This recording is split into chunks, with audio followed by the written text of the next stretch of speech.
Welcome to the second in a series of 3 special summer podcasts from Asset Finance Connect, sponsored by Alpha.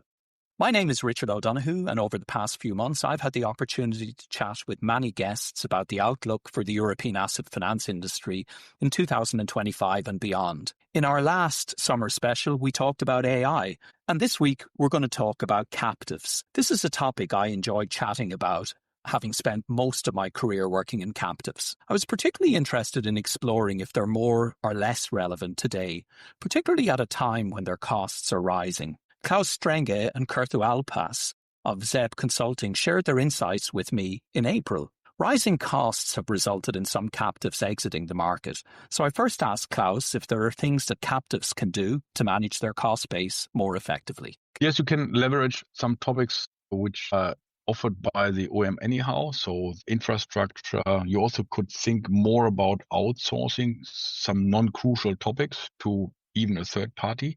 So to focus on the core competences of the OEM, of the sales organization and the captive behind it. And also we have interesting models in smaller countries where it may not be worth setting up an own finance company to enter joint venture model with a finance company or to have a white label solution in these countries. So to find a good partner who could run the businesses and you have the topic regarding the client and also the product offer and use a third party for the other topics, which are not so crucial from the OEM and from the sales organization.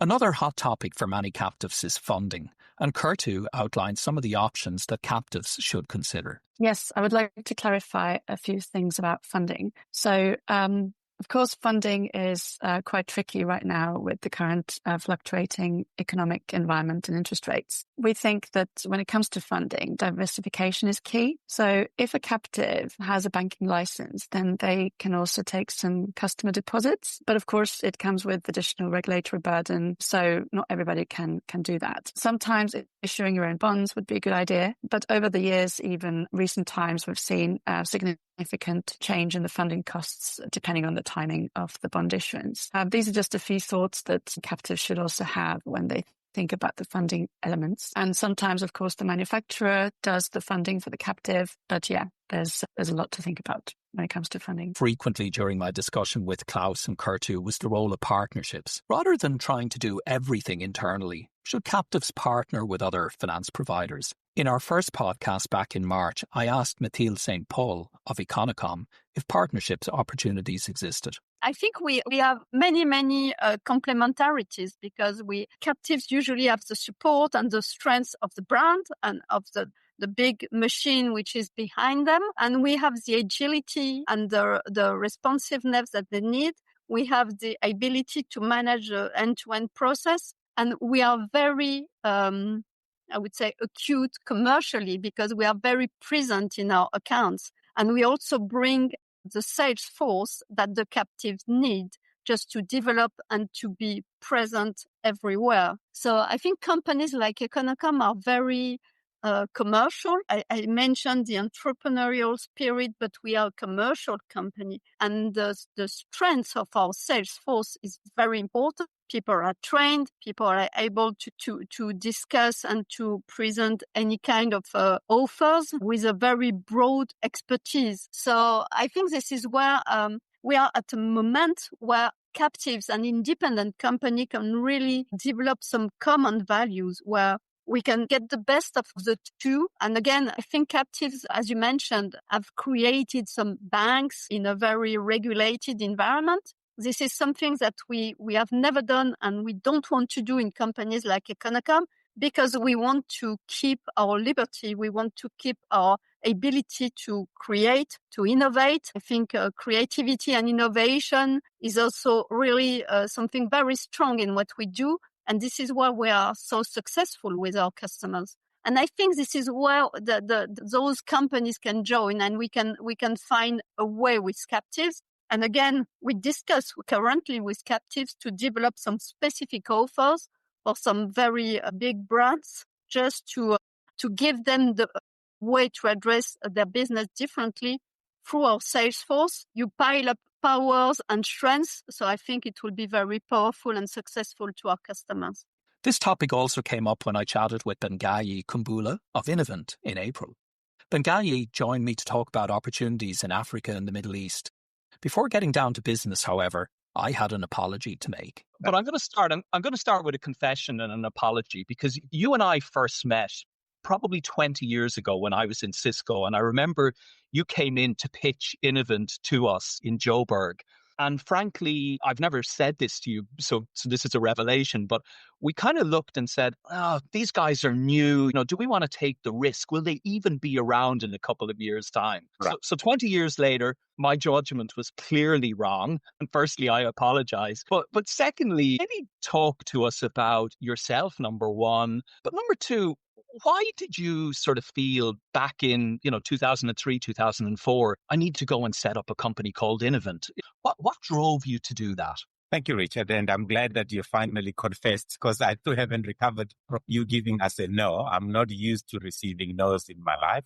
I'm quite persistent. But I would love to tell you that, by the way, we have now finally signed with Cisco in UAE as a financing partner. So thank you for that.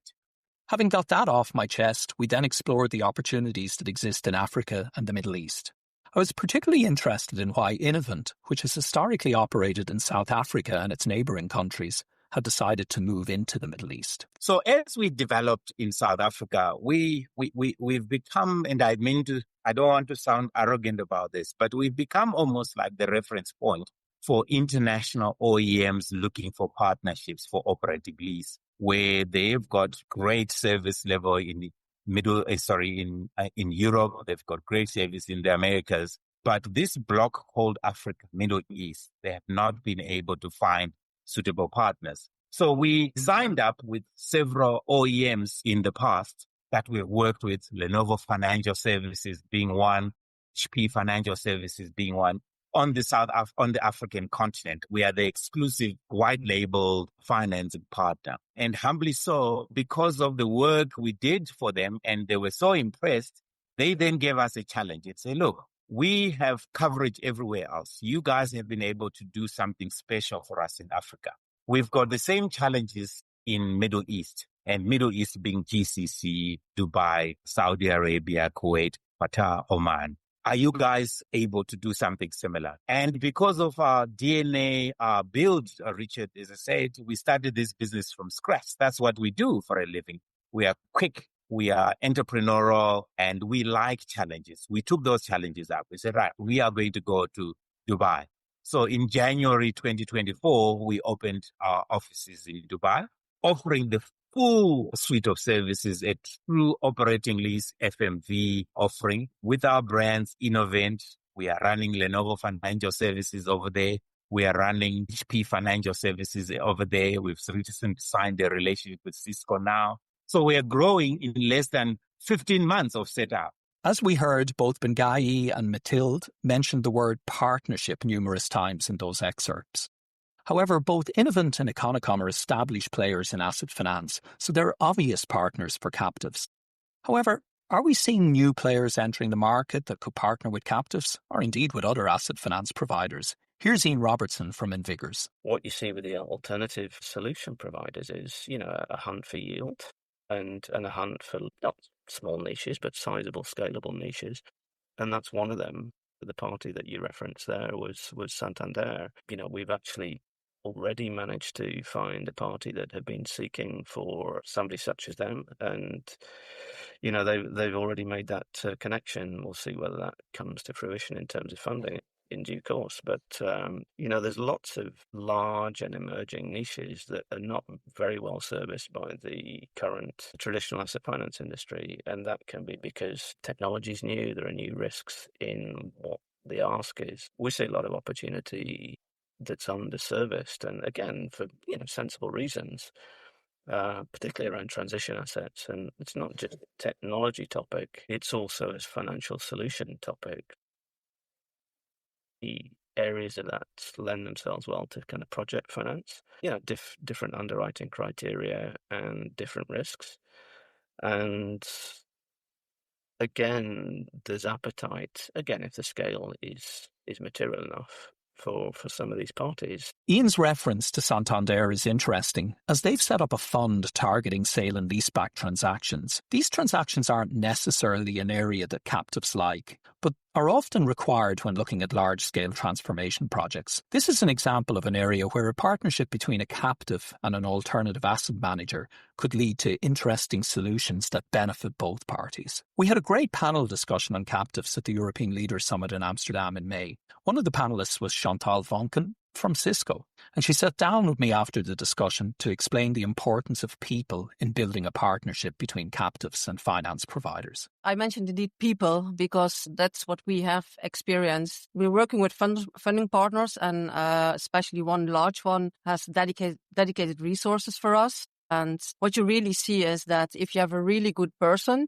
which is really capable to balance, how to work their own company, so the vendor finance company, but also really tries to understand and get integrated within Cisco in this case, then you really can have a hugely successful business together. I think one of the risks, what we have experienced in the past, is that if those people then move on, and nobody has really thought about succession or it's difficult to find new people in the market, factually that whole business can break down. Yeah. So I think, the people are so crucial. Also, that like the way how they work within their own company, with their credit and legal, etc., really trying to pave the way for us and Cisco's business, but then also how well they integrate within the Cisco team and also with the partners. I think, that's really key. But on the other side, that's also a huge vulnerability. It was great to hear Chantal mention this, and it was reiterated by everyone on the panel that day. So if you're looking to build a partnership with companies such as Cisco, make sure you get the right people involved. So hopefully you enjoyed those brief snippets on captives, and look out for the third in our series of summer podcasts where we'll discuss sustainability. Don't forget that all of our podcasts are available in full on all major platforms. You can also find links on the Asset Finance Connect website and on the Alpha website.